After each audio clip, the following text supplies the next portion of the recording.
Manx Radio Sport.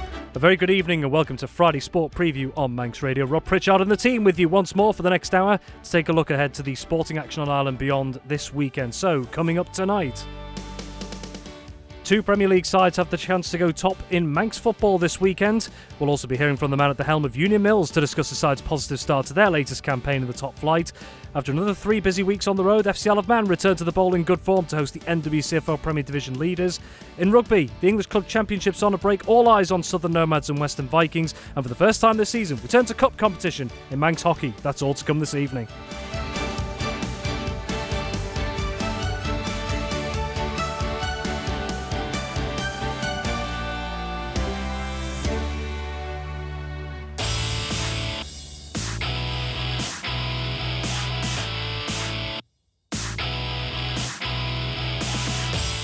A very good evening and welcome to Friday Sport Preview here on Manx Radio as we take a look ahead to what is going to be another busy weekend across Isle of Man football, rugby, hockey and much more over the coming days. Jumping straight into it, another busy weekend in Isle of Man football, and as the early weeks of the season roll by, the front runners across the divisions starting to emerge and the key battles elsewhere as well. And to once again look through everything is our football correspondent Tony Meppen. Tony, very good evening. Good evening, Rob. Weather check, pretty good, so we're okay. We've got one postponement coming though, and I don't know if you've been notified. St George's against Corinthians in combination 1. St George's can't field the team, so that game has been awarded to Corinthians. Thank you very much. So if you just missed that there, the Canada Life Combination 1 game between St George's and Corinthians has been called off. Thank you, Tony. Well, let's take a look at the fixtures that are taking place this weekend because it is going to be interesting, particularly at the top of the Canada Life Men's Premier League. We'll start there. All games kicking off at 2:30pm with one exception, which we'll come to because the league leaders, Peel, they are the team on a rest week this week. So there's a chance for 2 teams to potentially find themselves at the summit come the end of play on Saturday. We'll start with one of those, and it's a meeting of actually the 2 sides promoted from Division 2 last season. Foxdale hosting Onken, and the starts for both sides couldn't be much more different, could they? Yeah, they contradict themselves a little bit, don't they? Because Onken at the start of the season did quite well. He sort of looked pretty positive, but Foxdale absolutely flying. And now that the league tables have been adjusted, because as most people will know now that St John's played an ineligible player, they won the game, so the rules state the points are deducted from St John's and given to Foxdale. So it's 3 points on them. When you look at them, at the start of the season, I think most people were saying that I think they're going to struggle, they're going to go down. But with the signing of Lee Gale, you've also got, Jay Chatwood in there, and probably Jason Chalmers, the one who's been the pick. And, it's absolutely fantastic going forward, plenty of goals. And this is the worry for other clubs to deal with. Onken, Andy Asbridge signed for them. Thought the goals might come there, but it's been a little bit quiet there. And just when you look at other players not being available, it's been a bit of a struggle for them. But, Onken is still a good side. Foxdale absolutely flying, a lot of confidence in there. And you would expect on the board tomorrow night another 3 points for Foxdale. Yeah, and just for some context, the numbers behind it, Peel top on 16 points after 6 games played. Foxdale 15 points, played the same amount. Ayr United, the defending champions, third on 13 points, but having played 5 games, so they've got a game in hand. We'll come to Ayr United in a few moments' time. Elsewhere, down south is going to be a meeting of Russian United, who are looking to try and move themselves away from those bottom 2 places at this early stage. Not been the best of starts to them, up against a Laxey side who've just started to show their qualities again in the last couple of weeks. They have, but last week sort of let them down a little bit, so that seems to be the way it's going for Johnny Palmer at the moment. It's up and down. Few players are missing for him tomorrow. I know Glenn Walker, the goalkeeper, leaves shortly because he's going away to take up a position in England, I think it is, or maybe farther afield. But, I just don't know what Laxey can do because on paper, Rob, they're really strong. And they've just got to try and, I think, defensively tighten things up. It's strange, they have some games where they batter teams and win and like 4-0, 5-0, whatever, and then other times they're sort of conceding an awful lot of goals, so it's a big problem for them. So he's got to try and address that, but certainly sort of when you look at Russian start the season, I think maybe the uncertainty of not having the manager Andrew Meady in place sort of unsettled some, and maybe pre-season wasn't where it should have been, but they've still got a good blend of youth and experience. They've still got people there who can score goals. And I think with Mark Blair in goal, they've got a really good goalkeeper. They've just got to keep sort of chipping away. And now we're coming to the interesting stage for the Plum Properties Railway Cup with 6 games played, looking to 7 tomorrow. I just think Laxey could win this one, but big pressure on Russian if they want to try and qualify. And then looking at the early kickoffs, so this is the only exception to the 2:30pm kickoffs. St Mary's versus Ramsey at the Bowl at 1:45, Tony. Yeah, it is, and Ramsey, another team that most of us at the start of the season thought they'd be right up there, but ninth position. They played the 6 games, and they really have found it tough going, so I'm looking forward to this game. This is the game you sent me to tomorrow afternoon, and St Mary's, again, when they've got a full strength team together, Berquist is there, Canepa's there, they're really strong. Frank Jones as well could be in there. So it could all come together nicely for them. So it's a great pointer for me just to see where these two sides are. I'm going to go for St Mary's just purely on current form. Very well. And then Moran, who had a rest week last week. Moran struggling at the start here. One of 2 teams along with Onken yet to get points on the board. 5 defeats from their opening 5 games. They're coming up against St John's United at home. Yeah, and St John's are sort of Jekyll and Hyde as well, aren't they? They've unfortunately lost them points, which has dropped them down the league a little bit, but they're still in 8th place. They're still sort of in close contention. I know they're 10 points behind Peel, but they've still got good enough sort of players in there. And when you look at sort of Dean Leese on that right-hand side, his pace frightens you to death. Defensively, Will Penn-Holrick's had a good start to the season. Sam Ingham as well. Goalkeeper Sticks isn't going to be playing this week, so they've just got to try and cover that. Don't know what they're going to do there, but I'm going to go for St John's just to win it. It'll be a lot tighter, but surely the tide has to turn shortly from around, because if they're going to sort of get some points, these are the teams that they've got to try and take them away from. Indeed. And then over to Balafletcher and a Corinthians side still in the mix up towards the top at the moment. Just a couple of points off Peel at the top 4 to be precise. They're coming up against St George's, who are looking to move themselves away from those places toward the bottom. Yeah, they had a torrid time, St George's last week, didn't they? And some suspensions to come in. Kieran McNulty won't play, he'll be suspended. And I just think Corinthians, I've seen the team for tomorrow. Matthew Quirk will be in goal. Good to see Darren Kane back in, so he'll come alongside Stuart Smith. And then you've got Noah Vowles on that right-hand side. And just right the way through, Joe Marquez steps down from FC Isle of Man, and he'll come back into the starting lineup for Corinthians. So that's a massive plus for Ben Qualtrough. And I just think all round at the moment with Nathan Little in good form and others in there, it's looking, Bevan Colley as well, it's looking really good for Corinthians for the future. There's a lot of good young players in there, and that 14-0 result in the under-18s midweek just shows you where they are, Corinthians to win. And the final game in the Canada Life Men's Premier League on Saturday looks to be an intriguing one. Union Mills at home. They are only just outside the Railway Cup places on goal difference on 12 points, as are Corinthians. Corinthians just slightly ahead on that goal difference, as we mentioned. They're coming up against the defending champions Ayr United, Tony, who, like Foxdale, could end up going top, depending on how results go this weekend, and with the game in hand on both Peel and Foxdale above them. Yeah, Ayr showed great character 7 days ago, I think, against Corinthians when they conceded that early goal. The experience just shone through, and when you look at Sean Kelly, he's an absolute monster to deal with. I know I've got the Union Mills manager next to me and he knows football better than me, but the way I look at it is don't give the ball away cheaply for throw-ins in that final third, because Sean's sort of throw-ins are like corners. And I know they've got players in there. Chris Duggan can be in there. Danny Oram scored last week. So that's something that Union Mills have got to deal with. I've seen Mills twice this year. They've looked good. I noticed Owen Quayle's been missing for a while, so whether he's been injured, Nathan Yates was suspended. It hasn't helped with Luke Booth not being able to play. Tyler Hughes as well. We'll get more news from Ryan later on, but I just think Ayr United will prove a little bit too strong for Union Mills.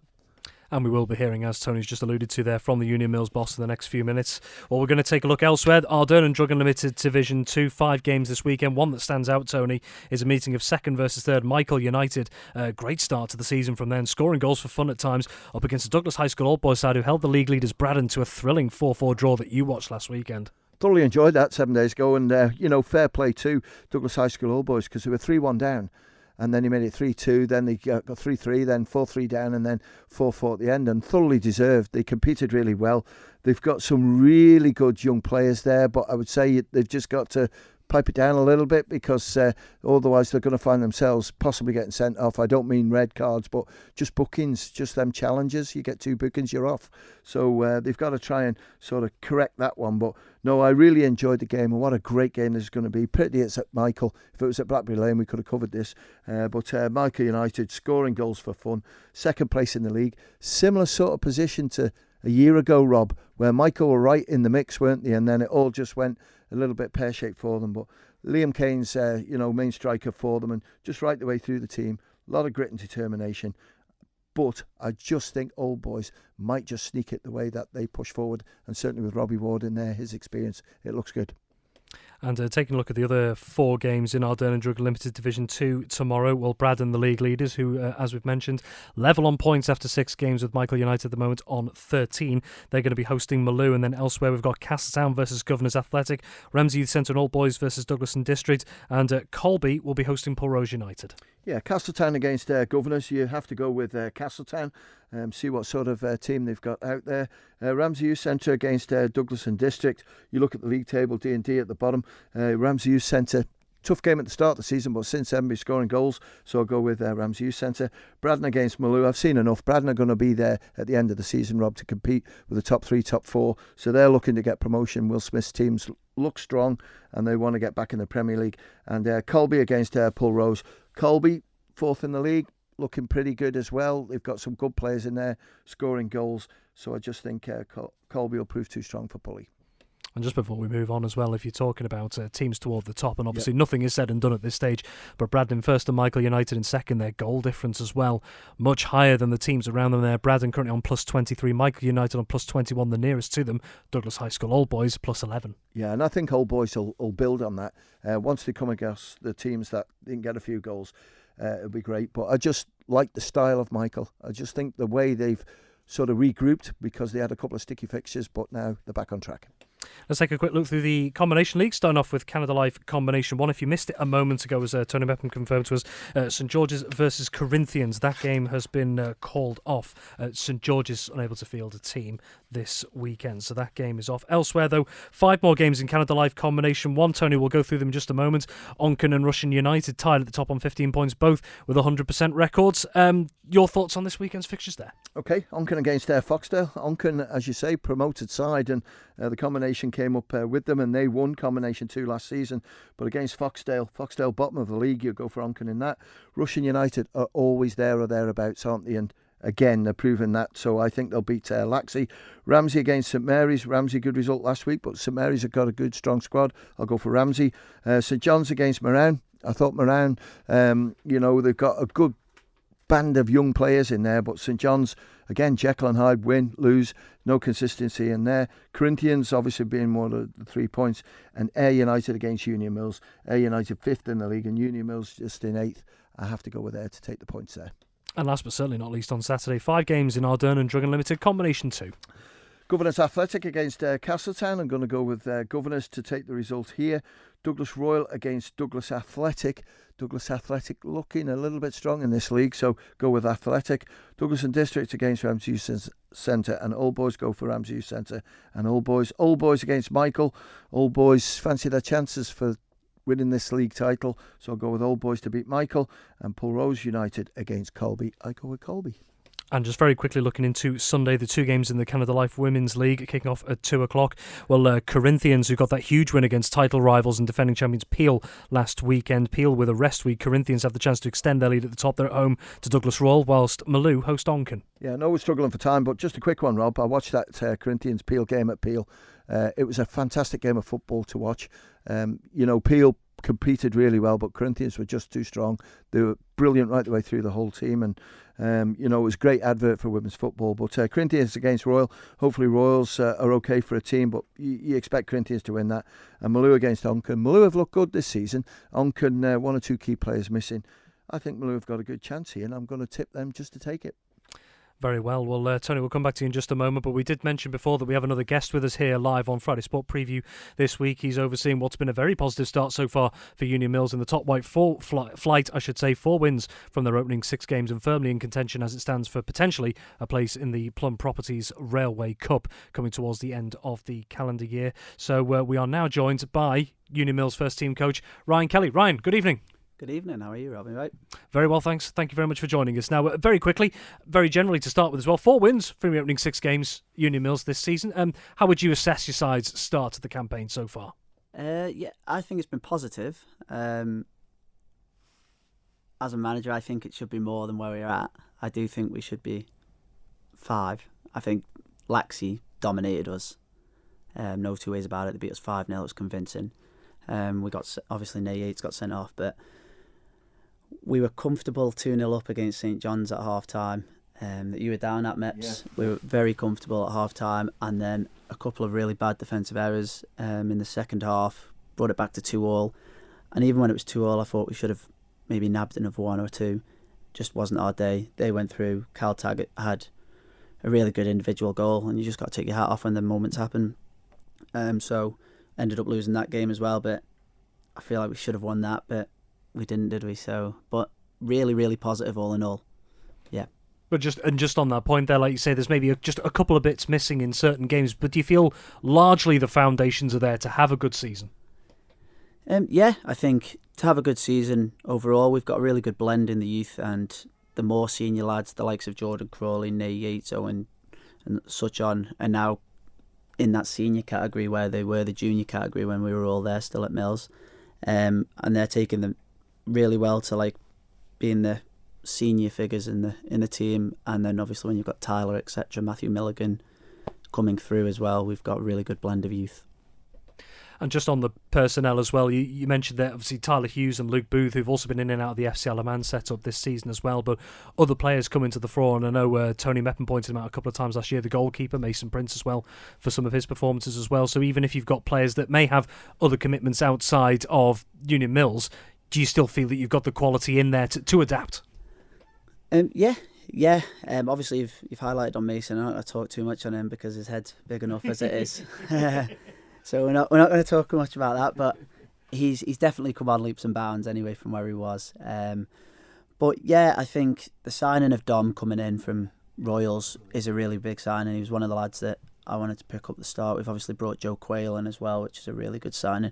I feel like we've gone for more quality over quantity in our signings this year of the people that we've spoken to and tried to bring into the club.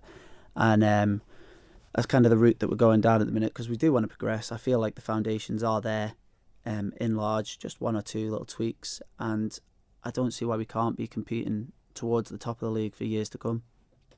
And looking to this weekend in the here and now up against the defending champions United at home this weekend, what do you think makes them such a consistently performing side at the top of the Premier League over the last couple of years? They're just a really good, strong physical team. Like they play to their strengths really, really well, and they've kind of got their style and they've got it down to a T, and it's hard to knock them off their stride once they're on it. As you said before, I feel like their long throws are more dangerous for them than their corners because it's more pinpoint with a throw in than what you can whip a corner in at, and I feel like they play really well off of that. So as you say, you've got to limit those chances of giving them opportunities. Corners are still dangerous. They're a big team. They're a large team. They're strong. They're dominant. Their aerial ability is really good. You've got Jay at the back as well, who's solid. Obviously Sean's in there. A few more. You've got the quality in there that can whip a good delivery in as well. So if you kind of push them back and pen them back, I think you're in for a better shout. But it's easier said than done, isn't it? So we'll see. And not just this weekend, but looking forward, and I always caveat this, I'm not going to ask you to make any form of ultimatum here, but just given where Union Mills are sat now, right on, flirting really, if you like, with the Railway Cup spots as it stands, would that be classed as a good remainder of the calendar year for you to get into contention there? And would you see yourself, or can you see yourself, going even further beyond that potentially as the season goes on? I definitely think the quality's there in the squad, but we've never had the squad at the level it sort of is now. So I don't know how we're going to do carrying on at the energy levels that we're at with the physicality of it and how fit we can keep the lads throughout a season. But I think the quality's there to compete. I would like to hope that we'd be in and around that fourth spot come the end of the season. I would like us to be pushing for Railway Cup come Christmas time, but it all comes and goes, doesn't it? Like you don't know what teams week in week out are always different. You can't get any sort of stability together in a team, and everyone's got the same issue. People are away on holidays, obviously. People get called up to FC Isle of Man. Injuries, you just don't know, do you? So we've been without Dom for the last couple of games. We've been obviously without Nay through suspension. We've been without Boovy. Tyler's been in and out. But then once the lads are in and out of FC, brilliant opportunity for them. but they're trying to learn a different way of playing football with FC than what they are when they're at Union Mills. So it's like trying to get them to bed back into our structure. They're on a different sort of wavelength. So it takes them a few games to get back in and stuff. So hopefully we'll see a stronger team in the next few weeks to where we are now. But we've got a really big month ahead of us. We've got, obviously, tomorrow Ayr, then we've got St George's, then we've got Peel, then Corinthians. So we've got 3 of the 4 that are at the top there over the next couple of weeks. So it's going to be a telling month for us anyway. Well, all the best for the rest of the season, Ryan. Thank you very much for joining us. Ryan Kelly, the Union Mills first team manager there. Moving on, after 3 more busy weeks on the road, FC Isle of Man are back at the Bowl this weekend, and with the mouth-watering prospect of taking on the NWCFL Premier Division league leaders, the Ravens welcome current tabletoppers Ramsbottom United on Saturday evening, with the Island side hoping to keep up an impressive run of results in September, which has propelled them into the promotion playoff spots. Well, FC Isle of Man beat their latest opponents in the reverse fixture away from home a few weeks ago, and speaking ahead of this week's weekend showdown, manager Paul Jones describes how positive the mood is in the camp given their recent good form. Very much so. I think, we're full of confidence. As you said, September's been kind to us. We've played 8 games, won 6, drawn 1. So, it's been a really good month. Some really good individual and team performances. So, however, we know we've got a long way to go we can improve far more than what we've demonstrated this month. So, really excited. And, it's great to be playing one of the current top team in our league at home on Saturday. And hopefully we get to really test ourselves and challenge ourselves and step our performance levels up again. As well as having the games on the road, it's been quite an intense period with just the quantity of games again as well. And I know you made some comments after the Bonaldswick Town game last weekend that there was quite a lot of tired legs in there. So how beneficial do you think this whole week without a midweek fixture could be going into this? Very much so. We've got into a bit of routine of away games or playing Saturday midweek, and the challenging bit is that routine's changed a little bit this week. We've actually been able to train twice, and that's been great. But the lads have actually had, hopefully 7 nights of uninterrupted sleep and, not having to work extra hours to make up for the fact that they've been away from home. But hopefully it sets us up to really go at Ramsbottom on Saturday, and maybe one more midweek against Cheadle, and then fingers crossed we've got a Saturday to Saturday season, which will be incredible and will hopefully really make a big difference to energy levels and how we can attack this kind of really interesting and critical period through to the end of the year. You mentioned a couple of times during September when this quite positive run of form has been going on that you still felt that maybe there was quite a lot more to come from the team, that even if you weren't playing as well as you'd like to be, you were still getting results. So I suppose for those who haven't heard some of your comments around that, what do you believe is maybe missing at the moment to really maximise this team's potential? Just to look after the ball a little bit better. I think we had a lot of, more than we have done seasons gone by. We had more ball possession in the first 8 games than we've had for a long time, and that's how we want to play. But we were just giving teams early goals and struggling to get back into those games. We've stopped, fingers crossed, touch wood, giving teams those early goals. But we're maybe not keeping the ball quite as well as we were, and that's just how it is. But we'll take the results, and we know our performances can get better and improve. So it's more around our intensity and desire to win the ball back and stop teams scoring, and to take the opportunities when they come has been great. I just think we can look after the ball a little bit better and keep the ball for longer and make teams work a little bit harder to get the ball off us. And I think we saw some good signs of that at the end of last season and in pre-season, and again at the start of this season. And I hope now we're playing at home a little bit more, we can get back into that way without losing the winning habit either. Turning back then to this weekend's fixture against Ramsbottom United side that you beat 2-1 away from home, what are the biggest strengths do you think that they brought to that particular game that they could maybe bring against you this weekend? You have to look at their goals for and goals against record in the league. They score a lot of goals and create a lot of goal scoring opportunities at this level. They're direct, quick, pacey,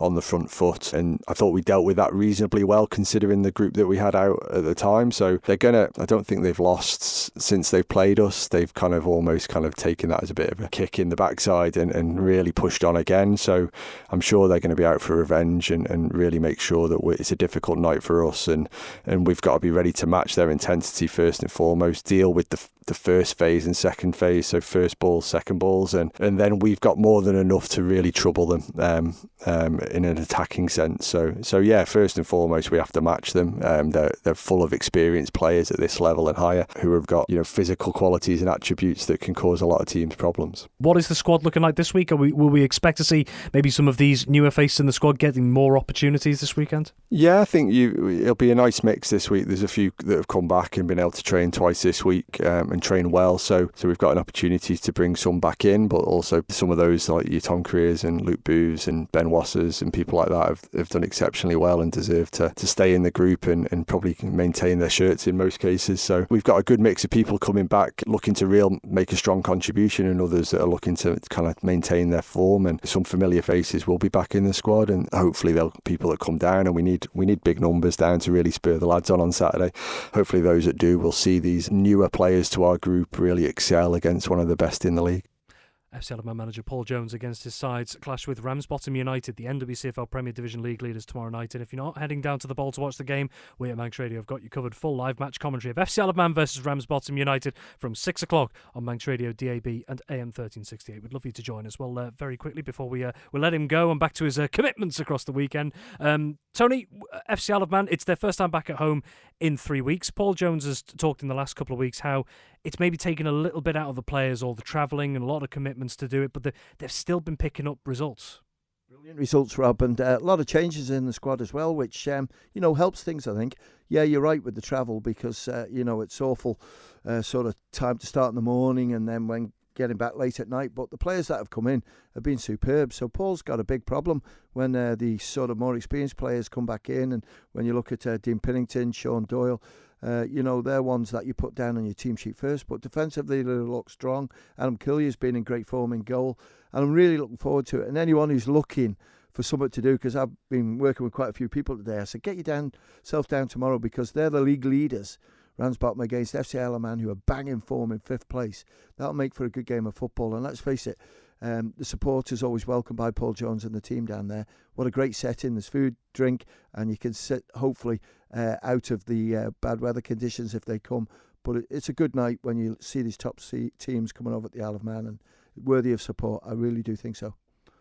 Well, Tony Merton, thank you very much. As always, we'll be catching up with you tomorrow. As mentioned, he'll be joining us for full live match commentary of FC Isle of Man versus Ramsbottom United in the NWCFL Premier Division. Saturday, 6 o'clock, Manx Radio DAB and AM 1360. And he'll also be out and about for the Isle of Man football action earlier in the day. St Mary's versus Ramsey. Tony's going to be down at the Bowl even earlier at 1:45pm as part of our coverage on Saturday Live tomorrow. Well, thanks to him, and also thanks to Ryan Kelly, the Uni Mills first team manager, who's joined us on the footballing side of things this evening. We're going to be turning to rugby and hockey next, and in rugby, the English club competitions may be taking a break, but so the spotlight turns to two of the other Manx sides in UK competition across the water. That is all to come after the news in just a few moments. Manx Radio Sport.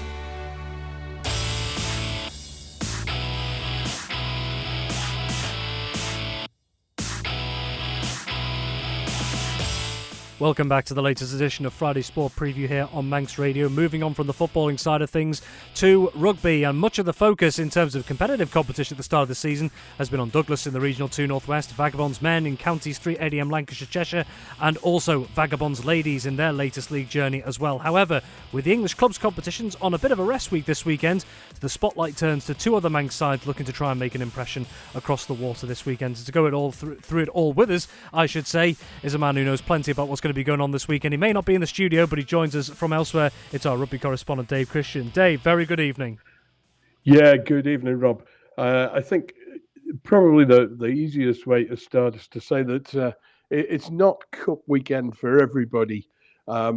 The English Clubs Championship, where Douglas Vagabonds and Vagabonds Ladies play, is one set of competitions, but underneath that there's a load of regional stuff. And in the Northwest in particular, there's a competition called the Norrie Wool. Norrie Wool sounds a bit weird, probably is, but it actually stands for Northwest Independent Rugby Union League. And a lot of the clubs in the Northwest play in that rather than in the English Clubs Championship. But Ramsey are in the Cheshire Vars this year. They're due to play Port Sunlight this weekend. That can't go ahead because New Brighton New Brighton have got a league fixture commitment in their English Club Championship competition. However, on the bonus side, lower down the pecking order in the Norwich competition, Port Sunlight and Aldershot are both clubs that have entered the Cheshire Bowl this season, and they're due to play Western Vikings and Southern Nomads this weekend. And those games can go ahead because Norwich are a bit more flexible about when you can suspend league fixtures for county cups. That's probably the playing field set, and we've got 2 games this weekend. Probably we'll start with Southern Nomads because they're going to have the most difficult task, I think. They're away at Port Sunlight. Port Sunlight are in the same Norwich division as Western Vikings opponents tomorrow afternoon, but they're going much better. Port Sunlight are up in 4th place in the league, whereas Aldershot, who play Western Vikings tomorrow, are down in 12th, I think. So Port Sunlight probably going a little bit better this season. They're going to be a big test for Southern Nomads. Nomads announced their squad as well. No big surprises in there. Steve McHugh, coach, is going to start himself in the front row. We've got pretty much the same back row that played against Ramsey: Max Elwig, Liam Farrar, and Tom Collister. And at halfback, George Collister, Mark Young. Those guys know each other very well, been playing together for a long time. Tony Quinn's pace on the wings. The Crane brothers, who were awesome against Ramsey a couple of weeks ago, scored 3 tries between them. They're there at wing and fullback. And skipper Finn McGregor is going to lead from centre. So it's a pretty strong Nomad squad, as strong as one I've seen for a little while. And they're going to be looking to give Port Sunlight a good run for their money. But I suspect they're going to be up against it tomorrow because Port Sunlight are a little bit higher up that league table. They've had a good run of fixtures, whereas Nomads, I think they'd one pre-season friendly against Vagabonds. And aside from that, they've only had the 1 Manx Shield game against Ramsey. So it's not really ideal preparation.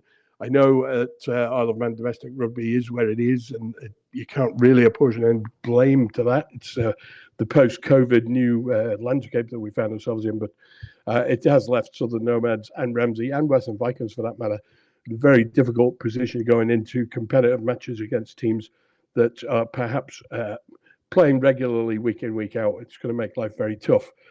Western Vikings go to Aldershot. Aldershot have been beaten at home, I think, 38-40 by Port Sunlight already in this competition. So that suggests that Port Sunlight are going to be the form team here. But even then, if they are the form team and manage to put 38 points past Aldershot, I suspect the Western Vikings side that is really going to be struggling is not going to fare very well.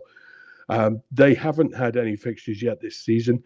They've had the players in handfuls turning up to play in the various friendly events that the Manx Executive Committee have organised pre-season, but they've not been there in any great numbers. And the team that was in the Cheshire Plate final last season against Ramsey, had to remember which competition it was. If they could get that team out again, they'd be great.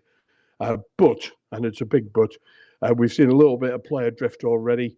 We've seen Ed Knight turning out for Vagabonds. He'll be a big miss for them.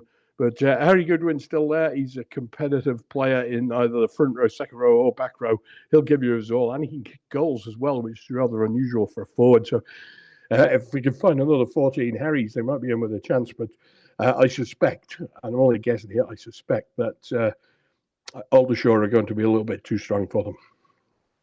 Dave Christian, thank you very much indeed. So just a recap there on what Dave has been talking about. 2 games for Manx sides in rugby tomorrow. Both Southern Nomads and Western Vikings on the road in the Cheshire Bowl competition. Southern Nomads taking on Port Sunlight at Port Sunlight in the Wirral, and Western Vikings on their way to Aldershot. We're going to be turning our attention to hockey matters in the next few minutes, and for the first time this season, it's going to be involving the Cup competitions. We'll be back in just a couple of moments. Manx Radio Sport.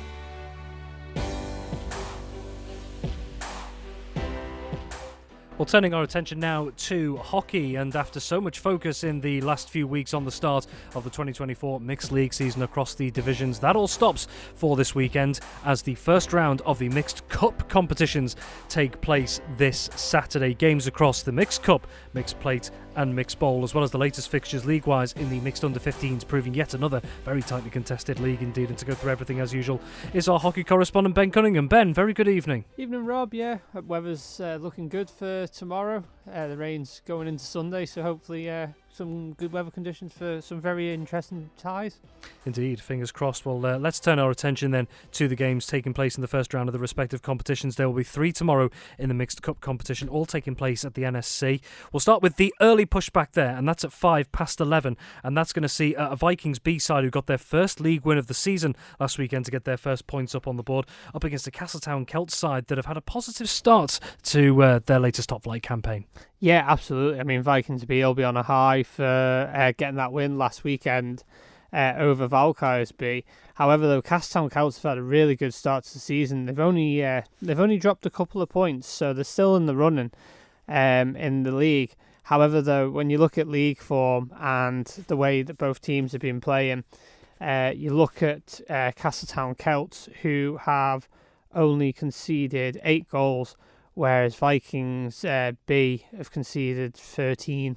So that could be a game changer there in defensive wise. So it might be a close game, because obviously with the cup fixtures, of course, once you play for one team in your club, you're then permanently in that team for the cup fixture. You can't play, you're not eligible for any other team in any other cup fixture. So I'm going to go for a Castletown Celts win.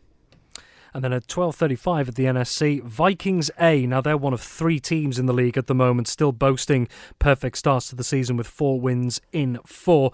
They're going to be taking on a Backers B side who are still yet to get points on the board, Ben.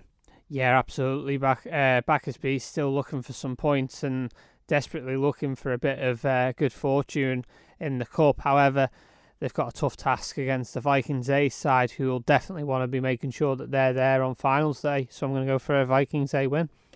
And last but certainly not least, in the Mixed Cup first round, wow, what a fixture this is at the NSC. 2:05, and it sees the reigning Mixed Premier League champions Valkyries A up against the defending Mixed Cup holders Backers A in what will be a repeat of last season's final in this competition. Ben, I'm sure plenty of eyebrows were raised when this was drawn in the first round. What a game this is going to be. To say the mood when that fixture come out was... Ooh, that was the reaction. We look back to that final last season. Backers were leading 4-1, and then Valkyries got it back to 4-4, and then in the dying few moments, Backers A took the victory. This really proves how close this game's going to be, and it's the game we're going to be covering for Saturday Live tomorrow afternoon with Paul Moran.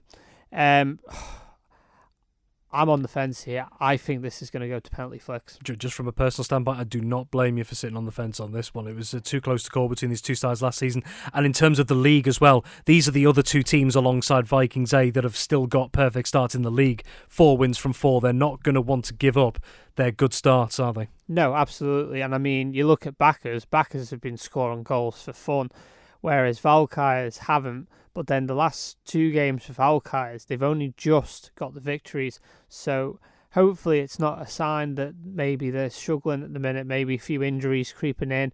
But yeah, this is going to be an absolute thriller of a game. And I'm going to sit on the fence and say I think this might go to penalty flicks. Could be a cracker. Well, moving on, there's 2 games in the Mixed Plate first round, both at QE2 in Peel. First of those, 11:05, Vikings D, who've had a tough start to life in Mixed Division 1, up against one of the current contenders toward the top, Castletown Southerners. Yeah, Southerners looking really strong at the moment. However, Vikings D, they've took a bit of time to find their feet in this league, but finally they got that win last weekend over Valkyries C, which was only just a 4-3 win, so it was an absolute thrilling game from the reports we got. However, those Southerners are looking really strong, and I'm going to go for a Southerners win over Vikings D. And the other game in the Mixed Plate first round is at 3:35, also at QE2, and that's his Vikings C, who, a bit like their D team in the same club, have had a bit of a tough start to the season. They're coming up against the current leaders of Mixed Division 1 in Backers C. Yeah, and I mean, we look at both Vikings teams. Vikings C have conceded 27 goals, whereas Vikings D have conceded 25 goals. So when you look at backers, though, backers B, they've only conceded 6. So for Vikings C, it's going to be very much making sure they keep backers C out of their shooting area and protect that goal from them scoring. But backers C have been absolutely phenomenal so far this season, and they're looking really good. And I think that potentially they're going to probably be one of the teams battling for that one of them places on finals day. So I'm going to go for backers C. And the third of the 3 tournaments getting underway, the Mixed Bowl first round taking place on Saturday. 3 fixtures there. At 11:05, there's Ramsey Ravens versus Castown Camags at Castle Rushen High School. Then 2 games at QE2 and Peel. 12:35, Harlequins B versus Vikings E, and Valkyries D versus Castletown Cushex. Yeah, I mean, we look at Ravens against Camags. That'll be an interesting game. Obviously, Ravens have just found their form last weekend with a win, but Camags have looked really good. You look at Harlequins against Vikings E. Harlequins top of Division 2, Vikings E second in Division 3, but only behind because they've got a game in hand. That could be a really close game, I think, definitely. And that'll be a good test to see if Vikings E, who were relegated from Division 2 last season, have got the form to go back up into Division 2, playing Harlequins B, who are currently the Division 2 leaders. And then Valkyries D against Castown Cushags. Valkyries D, just at the minute, I just don't know what's going on at the minute. Valkyries D were looking really good last season, and I did have them down as a team that could probably cause a few shocks this season, but there seems to just be a bit of uncertainty at the minute in the team. However, Cushags, though, they're looking strong as well. And they've had a great start to the season, so I'm going to go for a Castown Cushags win on that one. Last but certainly not least, on Saturday, outside of the cup competitions, there are 3 more games in the mixed under-15s league. Yeah, this under-15s league is looking absolutely thrilling so far, and if it's anything to go by, it's not getting pushed aside by the senior leagues. 12:35, we've got Harlequins against Castown Savers at Castle Rushen High School. 2:05, we've got Backers against Castown Sharks at Castle Rushen High School, and then 3:35 is Valkyries against Vikings, and that's at the NSC. Ben, thank you very much as always. So plenty to think about in the hockey with the cup competitions, the mixed cup competitions getting underway tomorrow. Well, moving on, the Special Olympics Isle of Man football team has arrived in Belgium ahead of taking part in an event alongside some of the biggest clubs in Europe this weekend. The Manx team is taking part in what's called the Special Champions League in Ghent, with matches taking place on Saturday and Sunday. Well, among the 22 teams taking part are disability squads from big European clubs such as Juventus, Arsenal and Benfica, as well as national Special Olympics sides from the likes of France, Italy and Denmark. Pete Corkill is the Special Olympics Isle of Man football coach and disability football ambassador to the Isle of Man FA. Well, speaking to us ahead of the competition, he explains how exciting an opportunity this will be for his players both on and off the pitch. I think it's huge, particularly for the lads that are going.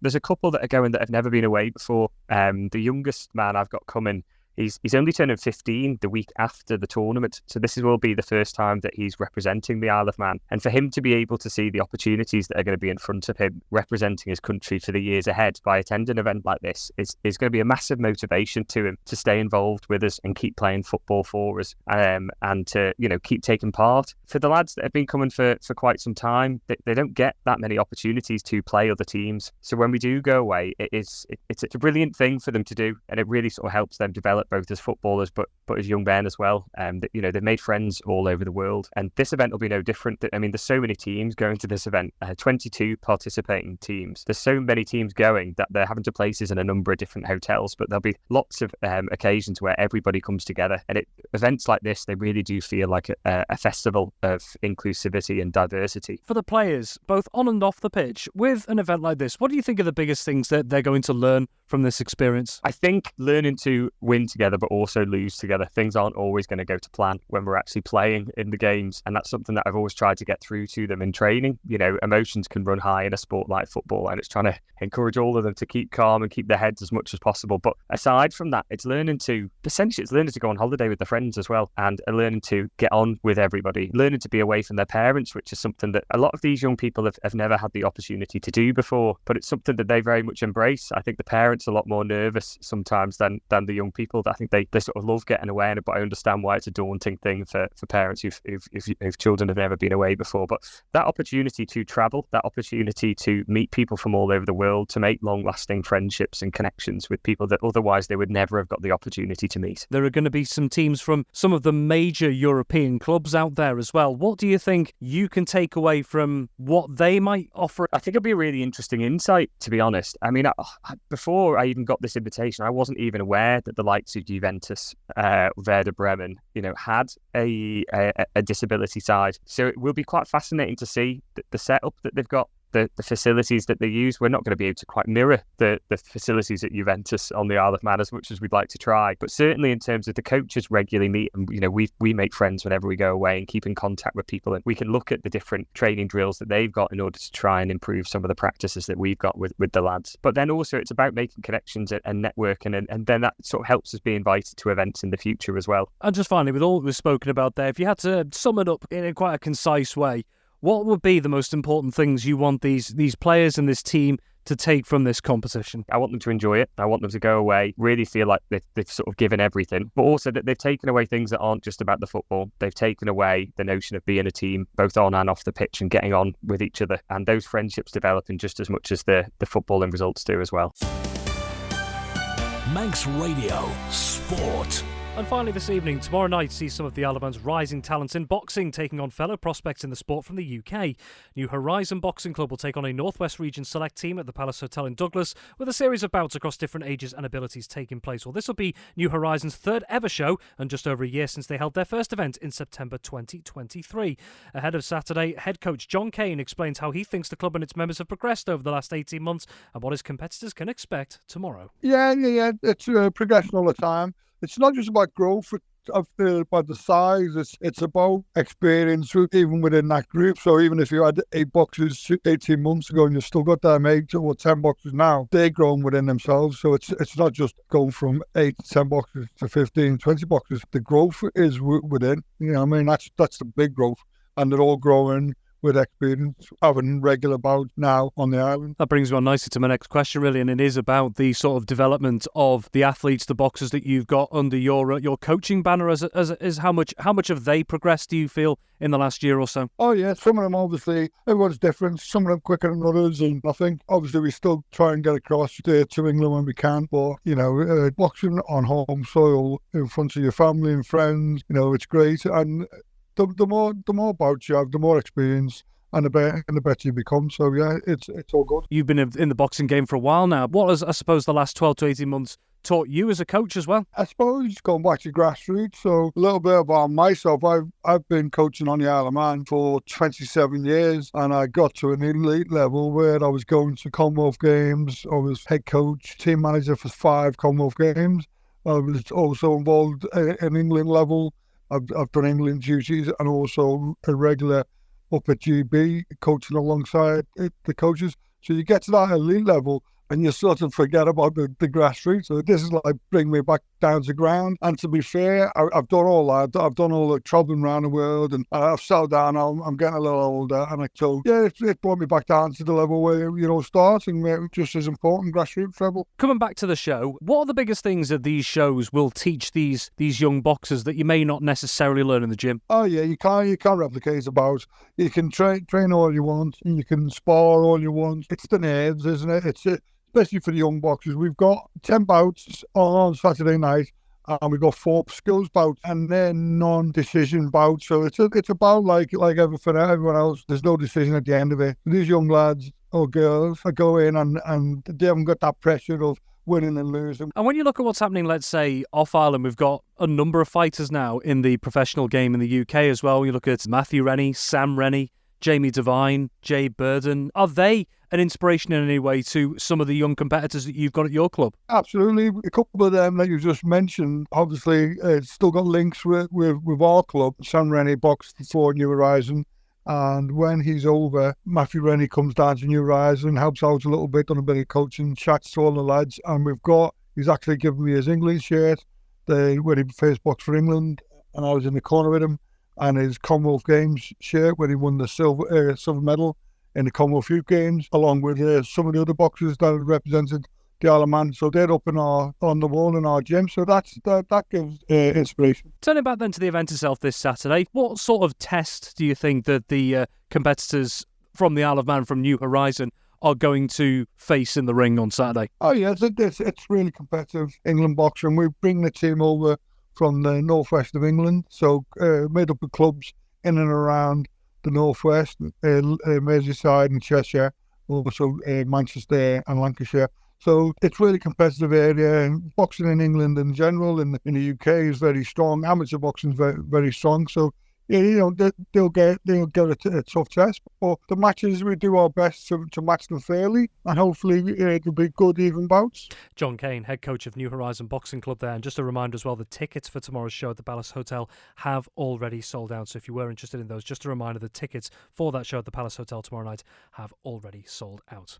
That's just about all we have time for on Friday Sport Preview this week. Many thanks to my guests this week: Tony Mepham, Ryan Kelly, Dave Christian, Paul Jones, Ben Cunningham, Pete Corkill and John Kane. And if you want to catch up with anything from this show this evening, it will be available shortly after as a podcast. And of course, all the latest sports news from the Isle of Man available on the Manx Radio Sports Hub over at manxradio.com.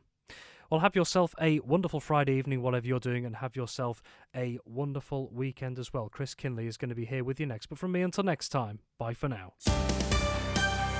Manx Radio Sport.